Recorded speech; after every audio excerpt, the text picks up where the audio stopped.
ہندوستان میں جب آپ تشریف لائے تو یہاں راجہ پتھورا پرتھوی راج تھا، تو اس کو پتہ چلا کہ یہ بزرگ جو ہے اپنی کرامات کی وجہ سے، اپنے اخلاق کی وجہ سے یہ مشہور ہو رہا ہے، تو اس نے اپنے درباریوں کو بھیجا کہ یہ عبادت کیسے کرتے ہیں، یہ عبادت کیسے کرتے ہیں۔ انہوں نے کہا عبادت کرنے سے پہلے یہ پانی استعمال کرتے ہیں، وضو کرتے ہیں۔ اس نے کہا وضو بند کر دو۔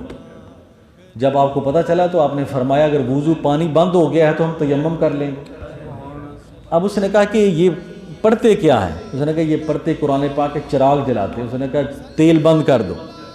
جب مریدین نے کہا کہ جناب اب تو تیل بھی بند ہو گیا، آپ نے فرمایا کوئی بات نہیں، جب میں وضو کر لیا کروں تو میرے وضو کا پانی اپنے وہ مشلوں میں ڈال لیا کروں۔ آپ کے مریدین نے جب وہ پانی لیا تو وہ چراغ جو جلتا ہی تیل سے تھا وہ آپ کے وضو کے پانی سے روشن ہو گیا۔ اور یہ اولیاء کی کرامات جو حق ہیں، جو اللہ کے صحیح بندے ہوتے ہیں، کامل ہوتے ہیں، ان کے وجود سے جو نیت وہ کر لیتے ہیں وہ پوری ہو جاتی ہے۔ تو حضور حضرت سیدنا معین الدین چشتی اجمیری رحمۃ اللہ تعالی علیہ آپ کے بارے میں پڑھیں کہ آپ کی اتنی خدمات ہیں ان بزرگوں کی وجہ سے، پھر آپ کا جو خانقاہ کا فیض ہے۔ حضرت خواجہ قطب الدین بختیار کاکی آپ کے پاس موجود تھے تو آپ نے فرمایا کہ قطب الدین یاد رکھنا کہ میرے بعد دو چیزوں کا خیال رکھنا، ایک اللہ تعالیٰ کے احکامات کی پیروی اور دوسرا سنت رسول پر عمل درآمد۔ ان دو چیزوں کو پکڑے رہنا، جس جگہ بیٹھو گے جنگل ہوگا تو منگل بن جائے۔ آپ سے کسی نے پوچھا کہ جناب اللہ کا ولی کسے کہتے ہیں؟ آپ نے فرمایا اللہ کے ولی میں تین چیزیں ہونی چاہیے، اس میں سورج جیسی روشنی ہونی چاہیے۔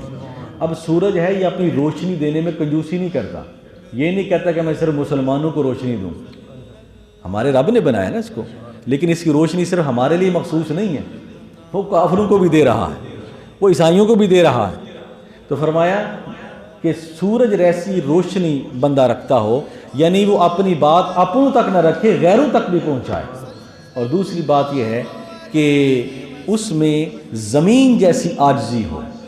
اب زمین ہے، لازم نہیں کہ ہم ہی اس پر چلیں، ہر کوئی چلتا ہے، ہر کوئی آتا ہے، اسے فیض پاتا ہے، جو بھی اس میں بیج لگاتا ہے اس کو وہ پھل دے دیتی ہے۔ فرمایا زمین جیسی اس میں عاجزی ہو، سورج جیسی اس میں روشنی ہو، اور بارش جیسی اس میں وہ شادابی ہو کہ وہ ایک جگہ نہیں برستی۔ یہ نہیں کہ وہ مسلمانوں کے گھروں پر برسے، جب وہ برستی ہے تو سب پر برستی ہے، جب وہ برستی ہے تو سب پر برستی ہے۔ تو میرے دوستو یہ وہ اللہ کے بندے ہیں کہ جنہوں نے اس معاشرے میں اب بھی اللہ کے بندے موجود ہیں۔ سب سے پہلی چیز یہ ہوتی ہے کہ وہ شریعت کے پاس، میں بزرگوں کے حوال پڑھتا رہتا ہوں، میں نہیں دیکھا کہ کسی جو اللہ کے صحیح بندے ہیں کہ انہوں نے کوئی شریعت کی خلاف ورزی کی ہے، وہ شریعت کے پابند تھے۔